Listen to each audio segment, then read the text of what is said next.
Good afternoon, ladies and gentlemen, and welcome to the 26th webinar from the IEA Clean Coal Centre. My name is Ian Barnes, and in this month's presentation I shall be giving you an overview of my recent study on upgrading the efficiency of the world's coal fleet to reduce carbon dioxide emissions. This is currently available from the Centre as a draft report and will be soon published in its final format. Just to remind you that residents of member countries and employees of sponsoring organisations can download Centre reports at no charge after a one-off registration. Please visit www.iea-coal.org for more details.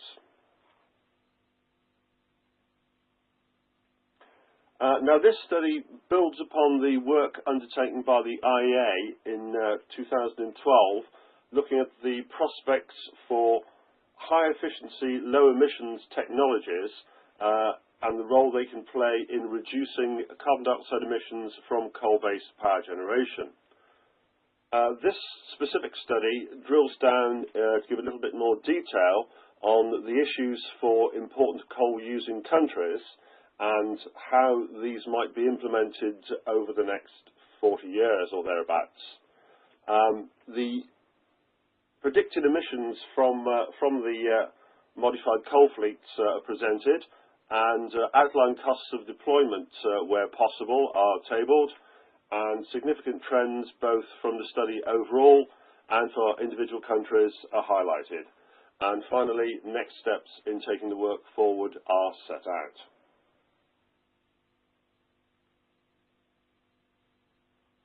This slide really puts the potential gains to be had from HELE technologies into context, and is a calculation carried out by the World Coal Association in 2013.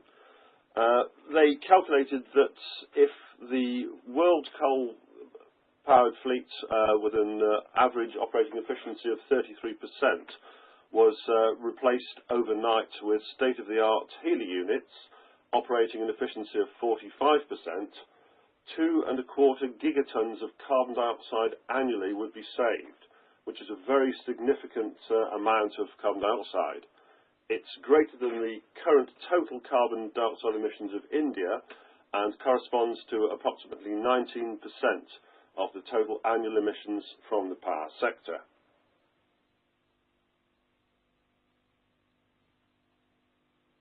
Just to look at that in a little bit more detail, this calculation here looks at an 800 megawatt electrical power station boiler burning hard coal and operating at a capacity factor of approximately 80% and generating 6 terawatt hours of electricity annually. If this unit is based on subcritical technologies with an efficiency of around 35%, we would find emissions of around 5.39 million tonnes of carbon dioxide annually. If we improve the steam cycle, going up to supercritical at an efficiency of 40%, the emissions drop by about 13% overall. Going up to ultra-supercritical technology with an efficiency of 43%, we're now achieving almost 20% savings. And the advanced ultra-supercritical cycles, which are currently under development, if they come to fruition and deliver efficiencies of around 50%, would give us savings of around 30% on carbon dioxide emissions. So it really is a prize worth having.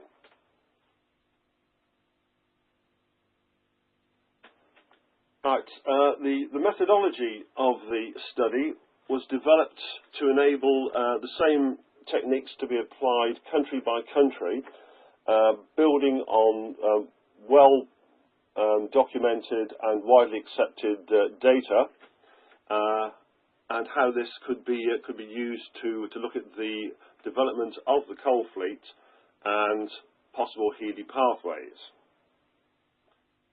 Initially, we needed to select countries for study and review relevant published literature relating to these. Following on from this, preparation of profiles of the current coal fleet for the candidate countries, paying particular attention to age of plant and the type of technology that's being used. this leads to estimates of future coal-based electricity demand, and feeding into this is relevant to regional policy and issues under different energy demand scenarios. We can then estimate carbon dioxide emissions from the above with HELE plants incorporated into the coal fleet, and the carbon dioxide emissions from those can then be calculated. And finally, outline costs can be tabled for these pathways. The countries selected for study are the major coal-using countries that are responsible for approximately 85% of emissions from coal use, and they are, in alphabetical order, Australia, China, Germany, India, Japan, Poland, Russia, South Africa, South Korea, and the United States.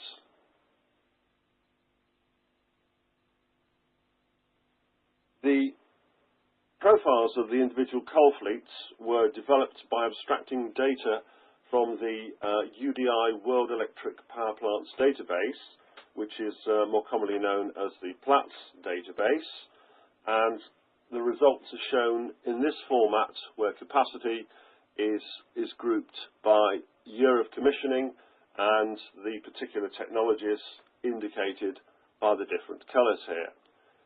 If we look at the case here for South Korea, we can see it's a relatively young coal fleet, and the green representing subcritical technology is very much in the minority, with the majority of plants being supercritical, and a considerable tranche of ultra-supercritical, recently commissioned and planned for the near future. In contrast, if we look at the trace for the Russian situation, we see that we have a fairly mature coal fleet here. The vast majority of the capacity is based on subcritical technology, with some supercritical, and point of technical interest, there's a small amount of ultra-supercritical plant that was commissioned as long ago as the 1960s.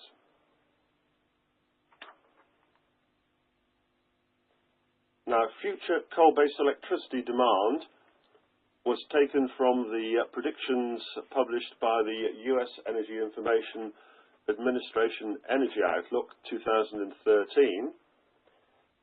which is based on a model incorporating assumptions on future economic and population growth and elements of existing regulations and national policies. However, it currently doesn't incorporate assumptions about future policies and regulations related to limiting or reducing greenhouse gas emissions, such as caps or taxes on carbon dioxide emissions. So there is scope for a deeper analysis there, and I'll be returning to that later in the presentation. To study the prospects for HELE upgrades for the individual countries, we looked at three cases. The base case makes the assumption that the existing coal fleet is used to meet demand over the period 2015 to 2040, where additional plant is required to meet increased demand, and this is particularly true for countries like China and India. Then additional plant based on ultra-supercritical steam cycles is added to the coal fleet. The second scenario is the 50-year retirement scenario, where the coal fleet is reviewed in 2020, 2030 and 2040, and any capacity older than 50 years is retired and replaced with ultra-supercritical plant. Excuse me. The third scenario is the 25-year retirement scenario, again reviews in 2020, 2030 and 2040. This time capacity older than 25 years is retired, and for the 2020 review replaced with ultra-supercritical plant, but for the reviews in 2030 and 2040 we've assumed that plants based on advanced ultra-supercritical technology will be available, and so that is the plant that's been selected. Just a comment on why we chose these. The base case, continuing with existing plant, this is occurring in many locations around the world, really driven by financial considerations. The 50-year retirement scenario is one that's fairly prevalent in OECD countries, where plant is retired on the basis of 40, 50-year life, whereas the 25-year scenario is currently emerging practice in the Chinese situation.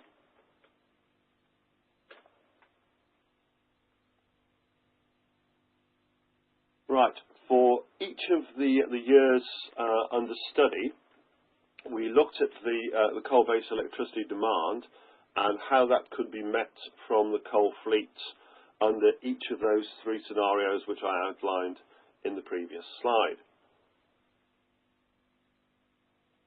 For demand that was relatively flat or slightly reducing over time, which is very much the case for the OECD country predictions, the needs could be met from the original capacity by slight changes in capacity factors for the plant. We assumed capacity factors of 70, 85 and 90% for subcritical, supercritical and ultra-supercritical plants, and modified these slightly as appropriate to meet demand. Having met demand, the carbon dioxide emissions arising could be calculated from each scenario using well-published and reported emission factors.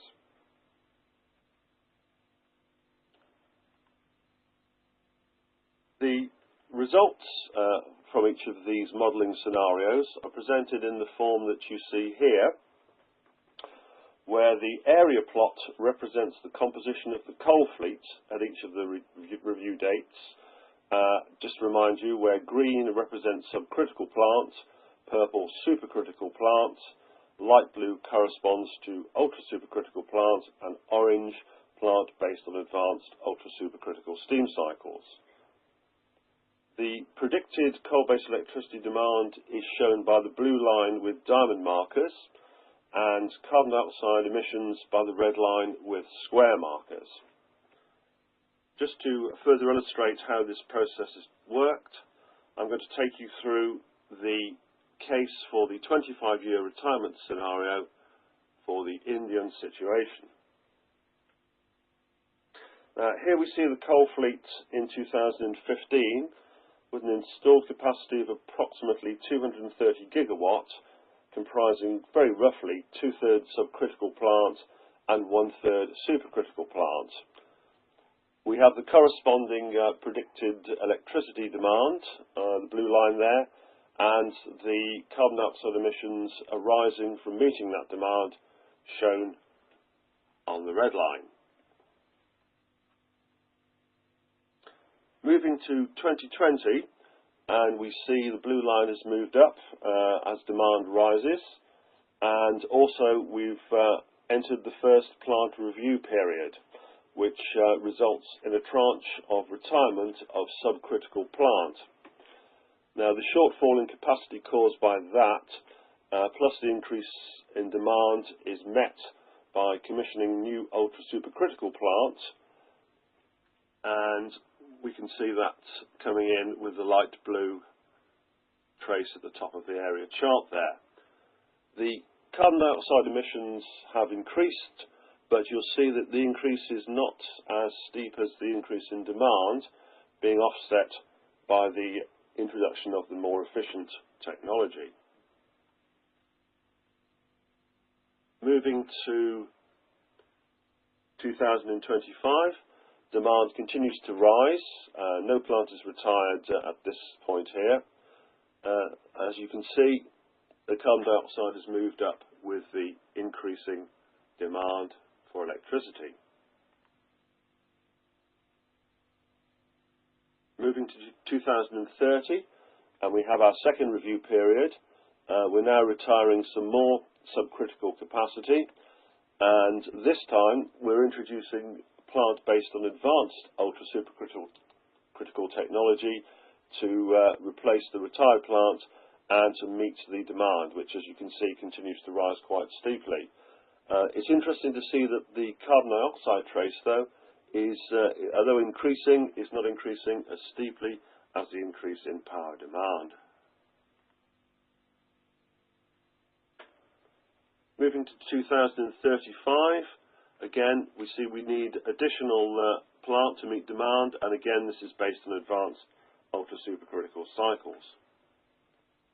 And finally, moving to 2040, and we have extensive retirement of subcritical plants, also supercritical plants, and even some ultra-supercritical plants. And this is replaced with more high-efficiency capacity based on advanced ultra-supercritical cycles. The impact of this is particularly interesting to see, because although demand is really taking off at this point, carbon dioxide emissions have actually levelled out from the incorporation of the large tranche of high-efficiency plant.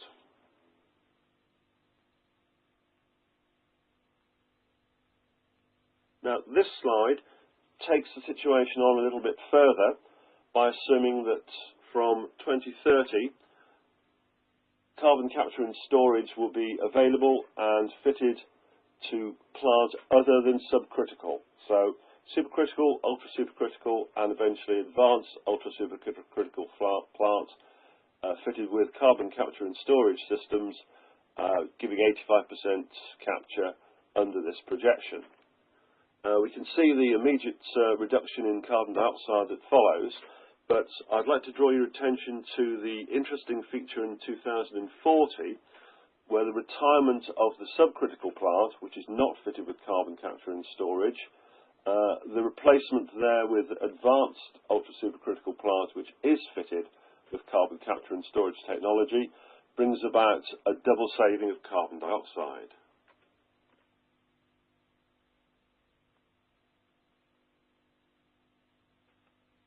Briefly, I'll just take you through the results for the 25-year scenario for individual countries, just to pull out some trends.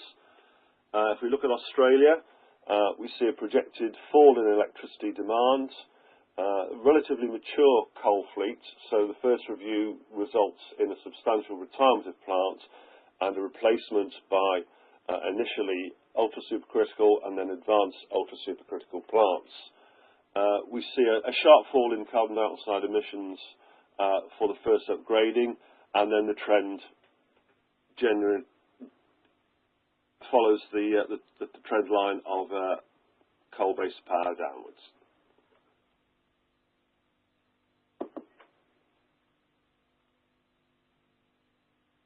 Chinese situation, as I'm sure we're well aware, very significant growth in power, although levelling off by the time we reach 2040. There's already a significant amount of advanced plants in the Chinese coal fleet, and we can see the effect of progressively retiring the old subcritical plant there and introducing greater amounts of advanced HELE plants. In this case, by the time we reach 2040, along with the levelling out of demand, we're actually seeing a fall in emissions of carbon dioxide. German situation, typical for an OECD country with a fairly mature coal fleet, slight rise in electricity demand projected there, step change as older plant is retired in 2020, and thereafter the carbon dioxide emissions generally following the trend of power. Now here there's a significant difference where we're seeing a predicted decline in demand for the Japanese situation, but the Japanese fleet is already highly efficient, so there are no particular advantages gained over time from modifying the coal fleet. There is a slight increase in the trend down on carbon dioxide, but not as pronounced as that we've seen for countries with older coal fleets. The Polish situation, characterised by a slight increase in demand, and again a very mature fleet, so again we're seeing a significant retirement of subcritical plants early on and replacement giving us a step change in emissions, which flatten out thereafter. Russia, similar situation to Poland, greater projected requirement for electricity for the Russian situation, but once again, an old coal fleet, once retired and replaced with more efficient units, gives a significant saving in carbon dioxide emissions. South Africa, characterised by quite steeply increasing demand for power, and again a mature fleet, so the transition there to a HELE coal fleet gives significant savings even against the increasing trend in coal-based electricity. The South Korean coal fleets are quite similar to the Japanese situation, being already highly efficient. Projected increase in demand for power there, but again we can see the savings that accrue from the higher efficiency technologies. And the United States, again a situation where the old units are retired fairly early on, and carbon dioxide savings accrued from that, and the trend line following the projected increase for power thereafter.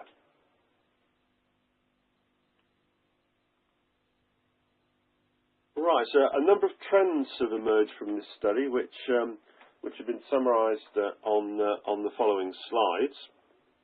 Just to take you through them here, the greatest gains are seen when the plant life is limited to 25 years, which, as I indicated earlier, is very much evolving practice in China, rather than the 40 years or more, which is currently common in OECD countries. And policies and incentives to encourage shorter timescale plant renewal would enhance the carbon dioxide savings that can accrue from the implementation of HELE technologies. Now, where countries experience a prolonged period of growth necessitating additional capacity and having a relatively new coal fleet, the emissions of carbon dioxide rise, but these are ultimately offset by the use of advanced ultra-supercritical cycles over ultra-supercritical cycle plants for new build. This is particularly evident in the cases for China and India. Now, where countries experience a prolonged period of growth and require additional capacity but have a more mature coal fleet, the carbon dioxide emissions rise, but these are offset significantly by the use of advanced ultra-supercritical cycles over ultra-supercritical plants, particularly following the retirement of the older plant and its replacement by high-efficiency new units.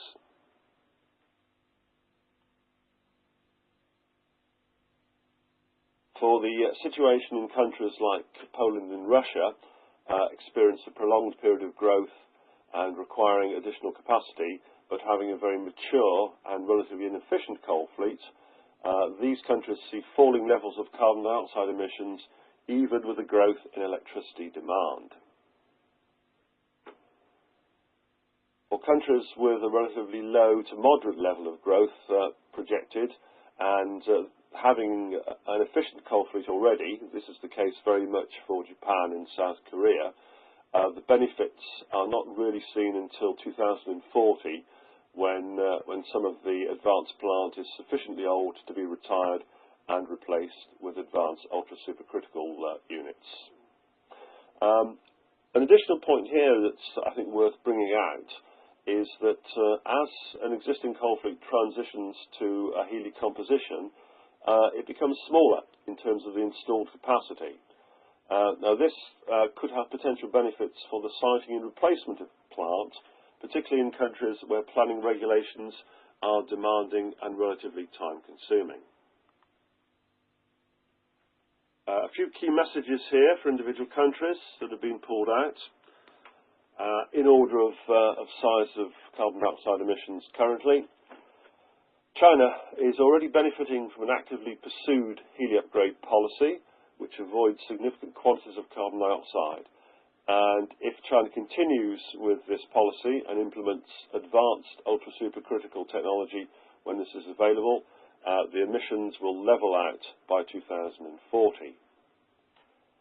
The United States' relatively mature coal fleet means that there are large potential savings to be had from HELE upgrades, but the situation in the US is being very strongly influenced by the developing lower emission gas power market, particularly based on shale gas, and this makes coal's future in the US difficult to predict.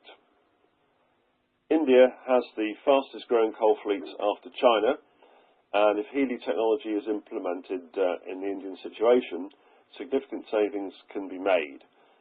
But the current policies on technology in the Indian situations may not go far enough in not specifying the implementation of state-of-the-art plant. Australia, as we know, is a very active carbon capture and storage exponent, and there are significant savings to be had from HELE implementation in the Australian situation. But reports are that there's resistance from plant owners and operators to retiring the older plants for sound economic reasons and implementing the higher efficiency upgrades. Germany, again, OECD with a relatively mature fleet, so there are clear savings possible, and recent plants in Germany can make an important contribution to this. The economic environment, as for all of these situations, is not the most favourable currently, and this, of course, can have an important impact on HELE implementation. A particular point of importance for Germany, with its large tranche of brown lignite coal-fired plant, is that the lignite drying technologies, which have been recently developed and are being implemented, can bring about efficiency improvements which are attractive. In the Japanese situation, the potential savings here are lower as the coal fleet is already highly efficient, and the future demands for electricity in the Japanese situation are relatively modest. Energy policy is currently under review in Japan, but high efficiency coal plant has been specified as an important priority for further development. Polish situation. Poland is highly dependent on coal, and so there are significant emission savings possible from implementing HELE technology, particularly against the background of a relatively mature and inefficient coal fleet. But however, the recent and planned new capacity is based on supercritical plant and not ultra-supercritical plant, which is the current state of the art. And there are also doubts on how Poland might source future coal supplies and how coal's place in the Polish energy mix will develop in the longer term. The Russian situation, very much based on an old and relatively inefficient coal fleet, and there's significant potential to be realised through HELE upgrades. The Russian situation, compared to others, is relatively difficult to research and warrants further study to better quantify the benefits for Russia. South Africa is currently working to meet a shortfall in capacity to meet increasing demand, and again, significant savings are possible if HELE is implemented. The energy policy is currently under review, but the signs are that these technologies can have their place to play. But the issue of replacing plants versus life-extending plants is currently under consideration, and the economic and environmental benefits being considered. The South Korean situation is really similar to Japan in that the coal fleet is already highly efficient, and so the potential savings in the near term are limited. Korea has an active policy of utilising the most efficient technology for new builds, but it also aims to incorporate a significant tranche of renewable power into its energy mix in the coming years. Next steps. This study has really sort of built upon the earlier IEA work and given a valuable insight into the issues for the important coal-using countries with respect to implementing HELE upgrades. But obviously this has to be a broad brush at this particular stage, and so deeper study and deeper analysis for each of these countries in turn is recommended. Based on the prospects that have been highlighted, we've flagged up the priority areas for further study in terms of the savings and the potential there are India, South Africa, Poland and Russia. Although the scope of this study covered something like 85% of coal use, it's obviously not complete, and it would be valuable to incorporate the other coal users for the complete picture. And the next step recommended here is to carry out a similar analysis on the Asian tiger economies that are using significant amounts of coal to see what the prospects could be for implementing HELE technologies. And finally, plant improvements have a place to play in giving efficiency gains, particularly where it's very difficult to source the necessary funding for plant upgrades. And we're recommending that this topic is revisited and reviewed to set out the current best practices which lead to plant improvements, and whether there might be knowledge transfer opportunities between exponents. Okay, well that concludes the presentation, and thank you very much for listening. I'll be happy to take any questions that you'd like to pose, either now or if you're listening on replay. My email address is there, and I'll be pleased to answer questions submitted in that way. Okay, thank you.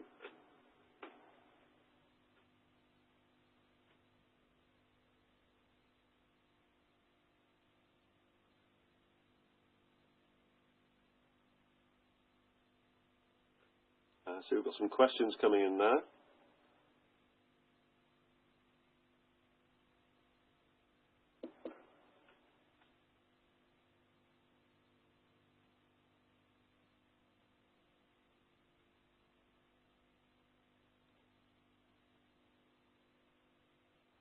Okay, I don't think there are any more coming in for the moment. Okay, the first one is, how does the HELE performance of lignite plants compare to hard coal installations? The short answer here is, of course, that lignite being much higher in inerts means that lignite plants are of a lower efficiency from the starting point. I made mention of the lignite drying technologies that have been recently developed and being implemented. And if a lignite plant is fitted with these, so the amount of inert material going through is reduced, then the efficiency is gained, and the plant is also better placed to benefit from improvements to the steam cycle. I hope that answers your question.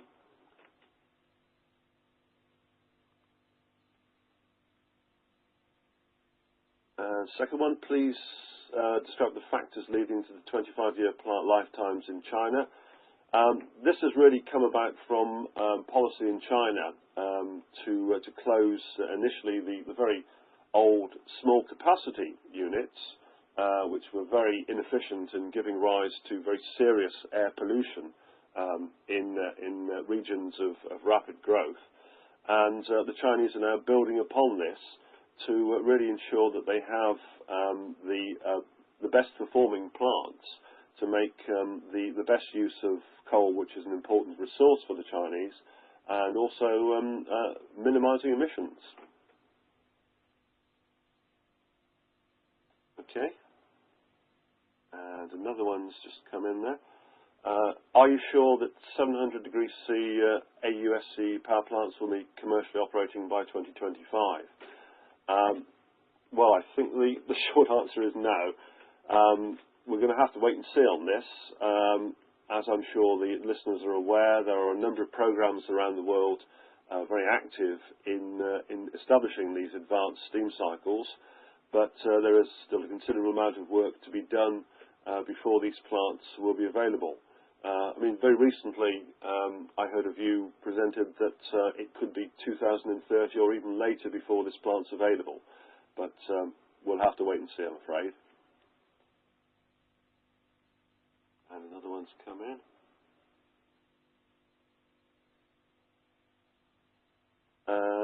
Do you believe it realistic that India will actually be installing ultra-supercritical plant from next year, an advanced ultra-supercritical plant within a decade? Well, this really sort of goes to the point of individual country studies in more detail, and we've flagged up India as a priority because of its rapidly increasing use of coal to meet its increasing demand for electricity. And this is one of the issues that we hope to clarify in more detail. Okay. And another one's come in there. Why have you used information from the EIA Energy Outlook instead of the IEA Energy Outlook? The simple choice on this one really boiled down to the fact that the EIA presented coal-based electricity demand in a fairly easily abstractable format. Of course, it's possible to use ARDA projection, and if you look at the two sort of models and the various points of comparison between them that are published from time to time, they are slightly different versions of the same crystal ball. When looking at the future, it's always a fairly difficult situation, but using a sort of a well-published and well-regarded source like the EIA means that it's possible to compare the prospects for the countries on a level playing field. Okay, I hope that answers your questions. See if there's anything else coming in there.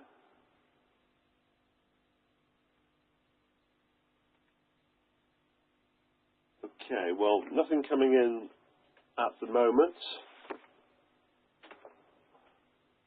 Okay, as I say, just to recap, I'm happy to deal with any additional questions that come in by email, and my email address is on the presentation. The PowerPoint will be available to download from the webinar page of the IEA Clean Coal Centre website later on today.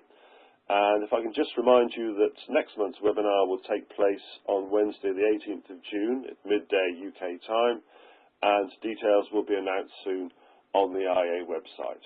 So again, thank you very much for listening, and goodbye.